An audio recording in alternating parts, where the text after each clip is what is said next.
Hey everybody, it's time for us to get to number 170 and, for the heck of it, 171. It is Custom Ultimates Deuce and Domino. What were they called? The Deuce and Domino. I don't know if they had an official tag team name. I think they were known as Deuce and Domino. Clearly they were inspired 1950s greasers look. They did get figures released by Jakks. That's why you're seeing these heads here are from the Jakks figures. A little bit bigger than I would like, but that's the only heads that we have right now. Nobody has done custom, rescaled, resized versions of these heads yet. Not the hardest thing to do. Used Elias lower halves on these. That's why the pants have the leg up sleeve look, which I do believe greasers did have that, or at least they had skinnier type jeans.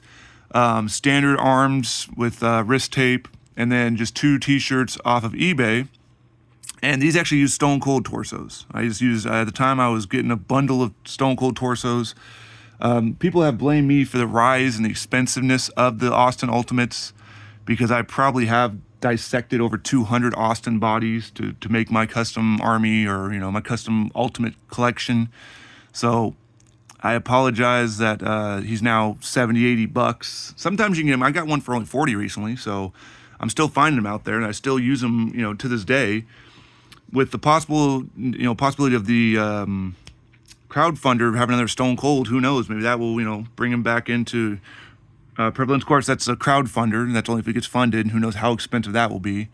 I could see him being re-released again, and maybe they'll update the formula a little bit. Like I have my Stone Cold that's been updated, and you'll see that one in the future a little bit. But yeah, there's Domino, and then there's Deuce. Now, Domino, I think, would go on to be he went back to the Indies and did some sort of chainsaw type murderer gimmick, and Deuce would be Sim Snuka, Jimmy Snuka's son, and he was pretty much notorious for dropping the Undertaker at WrestleMania 25. He was supposed to catch him as a quote cameraman that Shawn threw into him, but he mistimed it or something happened, and Taker almost broke his neck right there at that one of the greatest match, at least I can think of, at WrestleMania. I remember watching that as an aspiring young wrestler with a bunch of wrestling buddies at their house, and some of us were for Shawn. I was for Shawn Michaels, people were for Undertaker, and we were just screaming and jumping and whatnot. We were so hyped up in this match. It was so good.